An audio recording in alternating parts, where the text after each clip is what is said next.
Reading skill एक दिन में डेवलप नहीं होती है। ये एक छोटी छोटी हैबिट से बनती है। Hi, I am Romana. I am learning in the field of special education. अगर हम स्टेप्स की बात करें कि रीडिंग स्किल को कैसे डेवलप किया जाए, तो पहला स्टेप आता है कि इंटरेस्ट को क्रिएट करो। इंटरेस्ट को कैसे क्रिएट करेंगे?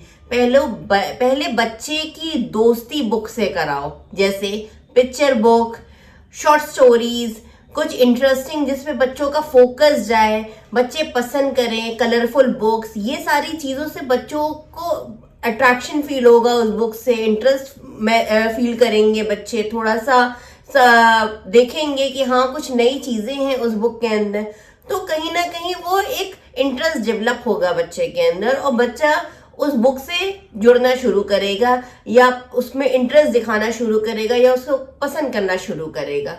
तो रीडिंग को एक तरीके का पनिशमेंट नहीं, इंजॉयमेंट बनाने की कोशिश करो।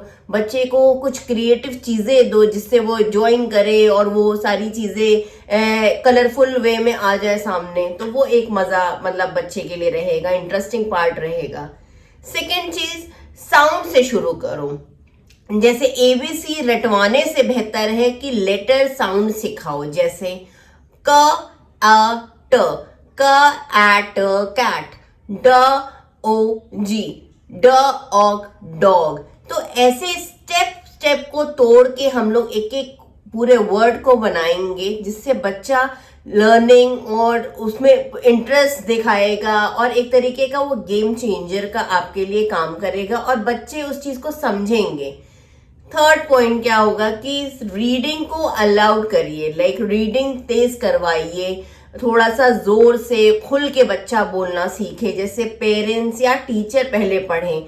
जैसे मॉडल रीडिंग की बात की जाए तो मैंने पढ़ा कि आज ऐसा करेंगे, तो बच्चा भी वही चीज रिपीट करे और बच्चा छोटी छोटी लाइन को रिपीट करेगा। तो आपको भी छोटी छोटी लाइन को ही बोलना है पहले, जिससे उसको बार बार मतलब आप रिपीट करेंगे या बच्चा रिपीट कर रहा है तो आप उसको टोके ना, करेक्ट, जेंटली करेक्ट करें चीज़ों को। जब वो फिनिश कर ले उसके बाद आपको करेक्शन करना है, रादर कि आप बीच में उसको टोकेंगे और उससे उसका ध्यान जो है खराब हो जाएगा या इंटरेस्ट खत्म हो जाएगा।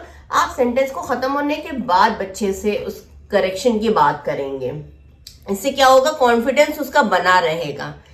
फोर्थ पॉइंट की बात करें तो रिपीट रीडिंग करवाएं। जैसे अगर एक ही स्टोरी को 2-3 बार रिपीट करवाएंगे आप, तो उससे स्पीड भी इंप्रूव होगी, एरर भी कम आएंगे और अंडरस्टैंडिंग जो है बच्चे की स्ट्रांग होने लगेगी। अगर आप एक वीक में एक स्टोरी का टारगेट रखते हैं तो आपको उसको रिपीट करवाना है ऑल्टरनेटिव्स पे, जिससे बच्चे का जो स्पीड है, जो बच्चे की समझने की स्पीड है वो बहुत अच्छी हो जाएगी, रीडिंग स्किल बहुत अच्छा हो जाएगा उसका। फिफ्थ स्टेप की बात करें तो वोकैबुलरी स्लोली बढ़ाओ। लाइक पहले आप उसको छोटे छोटे वर्ड्स को दें, बहुत जैसे 3 वर्ड्स, 4 वर्ड्स, 5 वर्ड्स के धीरे धीरे उसको ग्रेजुअली बढ़ाएं, रादर कि आप बहुत ज़्यादा वर्ड्स और बहुत डिफिकल्ट वोकैबुलरी उसको इंट्रोड्यूस करवाएं। तो बेहतर है कि आप इजी वर्ड्स को चुनें, इजी वर्ड्स वाली बुक्स को चुनें, जिससे बच्चा इंजॉय कर पाए, पढ़ पाए, उसमें सेल्फ कॉन्फिडेंस डेवलप हो। जैसे रन, बोलना, दिखाना और एक्शन करवाना, ये सारी चीज़ें भी हों। जैसे अगर आपने उसको सिखाया रनिंग, तो रनिंग को आपको उसको बुलवाना है, फिर दिखाना है और स्लोली उसमें एक्शन भी करवाना है उससे, राइट। तो उससे क्या हुआ, उसने एक वर्ड सीखा, उसने 1 से 2 वर्ड सीखा। वाटर, तो वाटर को आपको दिखाना है, उसको पिलाना है, उसके क्या यूसेज हैं, एक से 2 लाइन उसको इंट्रोड्यूस करवाना है, उसकी रीडिंग करवानी है। उससे बच्चे ने एक नई चीज़ सीखी। तो वर्ड को याद तभी रखेगा जब उस चीज़ों को वो बच्चा फील कर पाएगा, राइट। अब 6 की बात करें तो क्वेश्चन उससे थोड़ा थोड़ा आपको पूछना है। लाइक स्टोरी के बाद सिंपल सवाल का यूज करेंगे कि स्टोरी किस बारे में थी, अच्छा इसमें और क्या वो कर रहा था, तुम्हें इसमें सबसे अच्छा पार्ट कौन सा लगा, इसमें कितने कैरेक्टर्स थे, इस कैरेक्टर ने किस कलर का ड्रेस पहना था। ये सारी चीजें छोटे छोटे आप क्वेश्चंस पूछेंगे तो बच्चा उसको बोलेगा, जब बोलेगा तब, जब वो प्रॉपर तरीके से रीड किया रहेगा। तो वो इंटरेस्टिंग, उसके लिए पहले बुक को बनाएं, इंटरेस्ट डेवलप करें, फिर उसके बाद ये सारी चीज़ों को अप्लाई करें। फिर अगर मल्टी सेंसरी लर्निंग का आप यूज कर रहे हैं तो one of the best thing, like sand में लेटर बनवाना। आपके पास आटा है तो आपने एक प्लेट में आटे को निकाला, अब बच्चा उसमें ड्रॉ कर रहा है, ए कैपिटल लेटर, आपने उसको बोलना शुरू। जैसे वर्किंग वुमेन्स होती हैं या हाउस वाइज होती हैं, वो बिजी रहती हैं, तो आपने बच्चे को बैठाया, आपने बहुत सारा उसको आटा या मैदा या कुछ दे दिया, बच्चा उसमें ड्रॉ कर रहा है, आप उसको वर्ड्स दे रही हैं और बच्चा उसको ड्रॉ करता जा रहा है। फिर फ्लैश कार्ड यूज करिए, जैसे पिक्चर बने हुए हैं फ्लैश कार्ड, जैसे डॉग, तो डॉग की पिक्चर बनी हुई है तो DOG डॉग, DOG डॉग लिखा हुआ है, बच्चे ने रीड भी किया, बच्चे ने पिक्चर को भी देखा, तो बच्चा उसको एक दूसरे के साथ रिलेट कर पा रहा है, आइडेंटिफाई कर पा रहा है।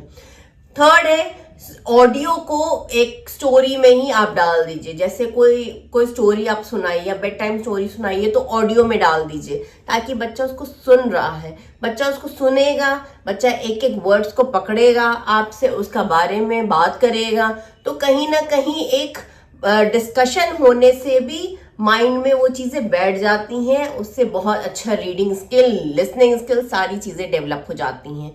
स्टोरी एक्टिंग, रोल प्ले कराने से भी बच्चों के दिमाग में कोई स्टोरी, कोई लेसन, कोई चैप्टर आप करवा रहे हो तो वो बहुत अच्छे से फीड हो जाता है, बहुत अच्छी लर्निंग हो जाती है।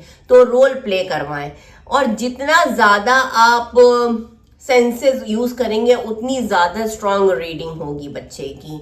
और स्टेप 8 की बात करें तो रूटीन एक तरीके की आपको बनाने की ज़रूरत है। जैसे एक 6 बजे का टाइम है तो आपको पता है कि आप इस टाइम बच्चे को लेके बैठेंगी, तो वो रूटीन एक सेट करिए ताकि वो बच्चा भी उस टाइम टेबल को फॉलो करे। कोई शांत जगह, कोई पीसफुल जगह, 10 minute, 12 minute, 15 minute is more than enough बच्चे के लिए। उतनी देर ही आप बच्चे के साथ काम करिए रीडिंग के लिए, और उसको आप रेगुलर करिए। ड्यूरेशन को आप वैसे नहीं, आप ऑन एंड ऑफ कर सकती हैं, कभी 10 मिनट, कभी 20 मिनट, जैसा बच्चा आपके साथ काम कर रहा है, बट करिए उस चीज को जरूर। मोस्ट इंपॉर्टेंट है कि कंपैरिजन मत करिए बच्चे को कि वो बच्चा वही चीजें यूज करके वो ज्यादा बेहतर रीड कर पा रहा है और मेरा बच्चा कम रीड कर रहा है। कोई बात नहीं, स्लो है लेकिन कर लेगा, और वो सीख रहा है और आप सिखा रहे हैं तो मेहनत करिए, वो एक ना एक दिन और बेहतर करेगा। तो कंपैरिजन मत करिए, प्रेशर मत डालिए, बल्कि आप प्लीज उस बच्चे को इनकरेज करिए, प्रेज करिए और रीइंफोर्समेंट दीजिए वर्बली, कोई चीज से, क्योंकि हर बच्चा अलग पेस से रहता है। तो जिस दिन बच्चा पढ़ना सीख गया उस दिन ये रहेगा कि सिखाना भी इजी हो जाएगा। तो थोड़ा बिगनिंग से काम करना जरूरी है। और ये वीडियो अगर पसंद आए तो प्लीज लाइक करें, सब्सक्राइब करें और शेयर करें उन सारे पेरेंट्स से, टीचर्स से और केयर गिवर्स से। थैंक यू सो मच, मिलते हैं नेक्स्ट व्लॉग में।